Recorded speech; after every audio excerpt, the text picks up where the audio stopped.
Welcome to Career and Leadership Real Talk, the no-nonsense guide for ambitious managers who want to have more impact and progress their career. I'm Pamela Langan, a job search coach and expert CV writer specialising in helping frustrated professionals land the jobs and pay rises they know they deserve.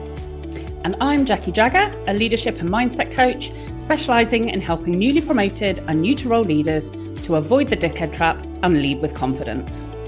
Between us, we've helped hundreds of leaders and managers to find new roles, take ownership of their careers, and handle the challenges that job searches and leadership responsibility inevitably bring. And now we're joining forces to share with you what we know has worked for our clients.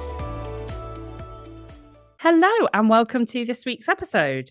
So, as promised, we are talking this week about how to handle criticism, which, if you're an ambitious manager, is pretty much inevitable that you will be on the receiving end of criticism, and for most of us, more often than we would like.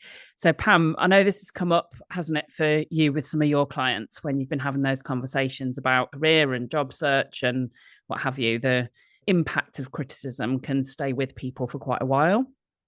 Yeah, it's a really tough thing to deal with, I think, because what happens is you'll get criticised by somebody and then you'll take it to heart and you'll really hold it inside for a period of time. And then when it comes to job search or when it just comes to career development in general, the words from that person will keep coming back and will stay with you.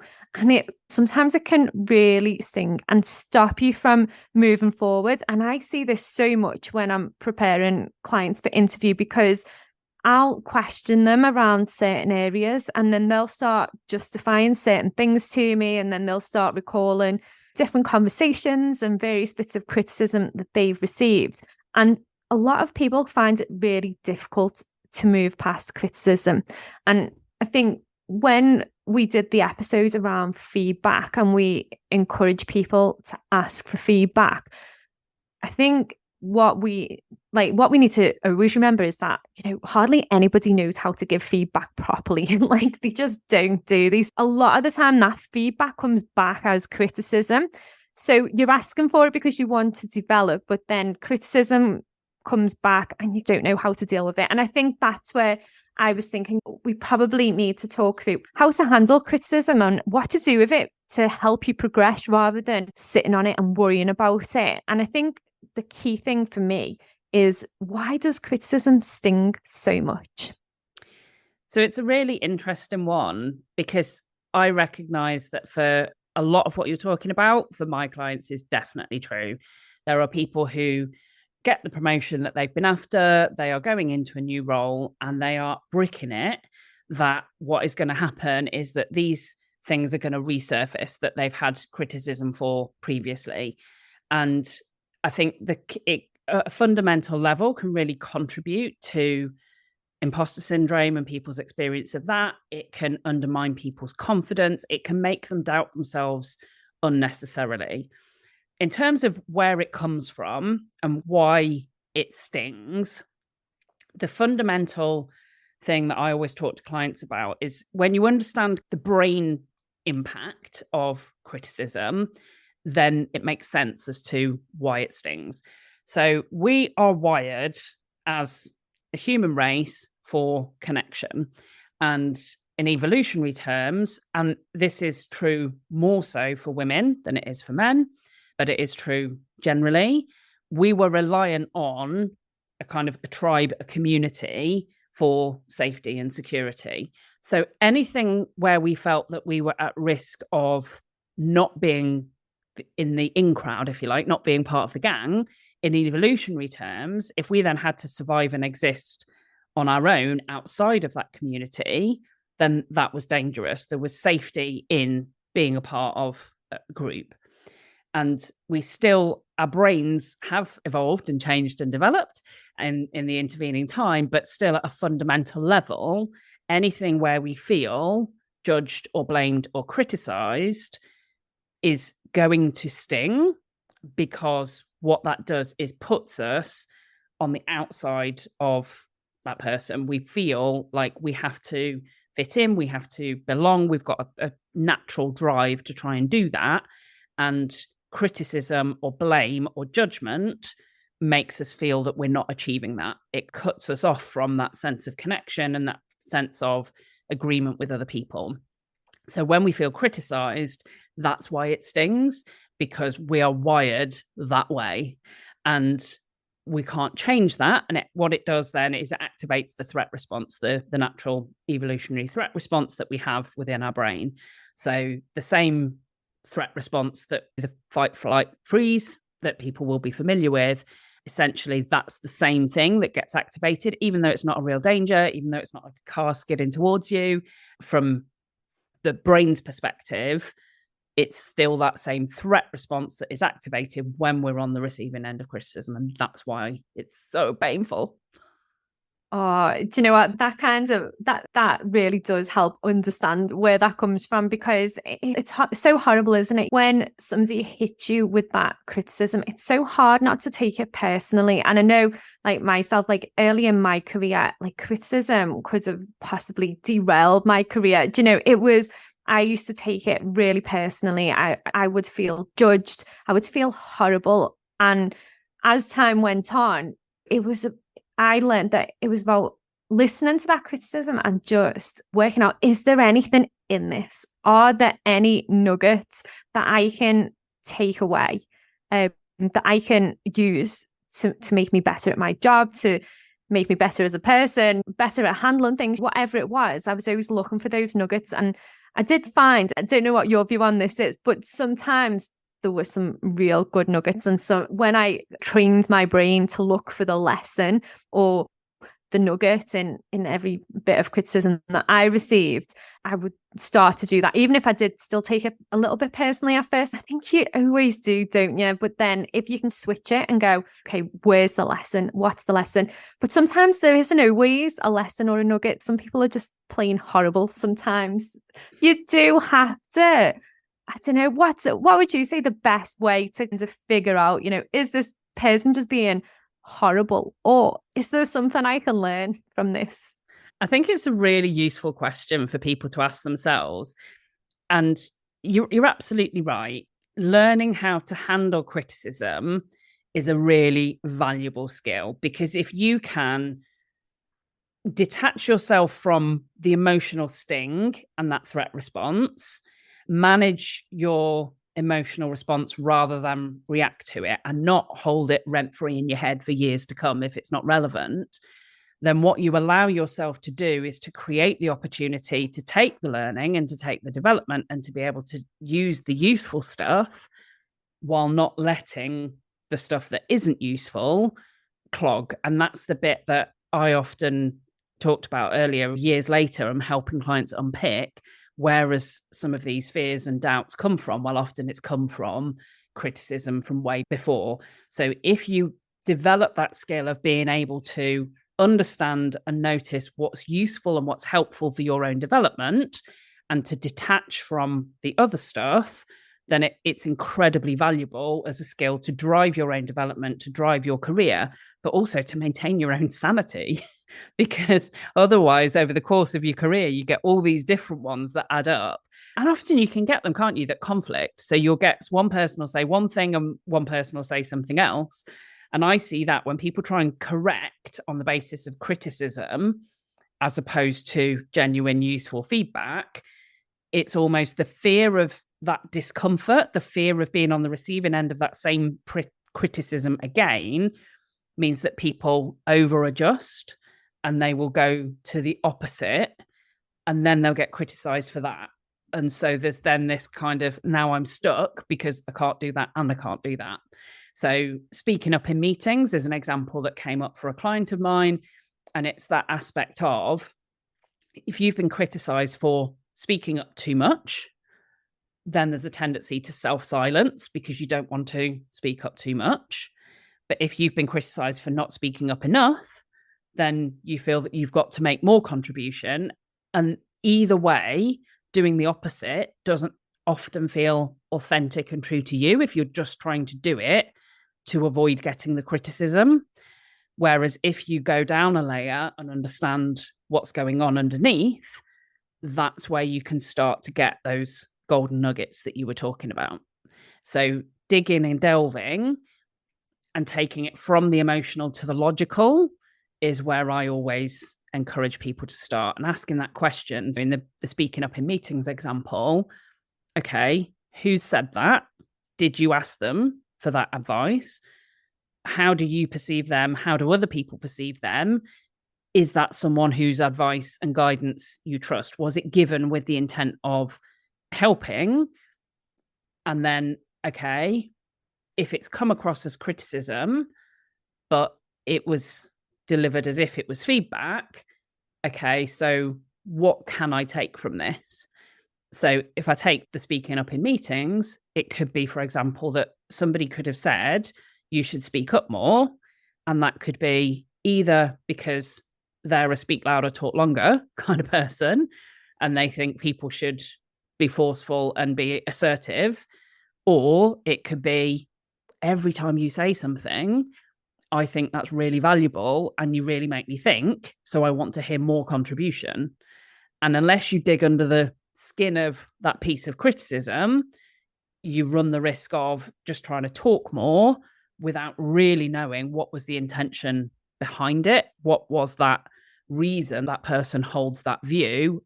And is that worth listening to?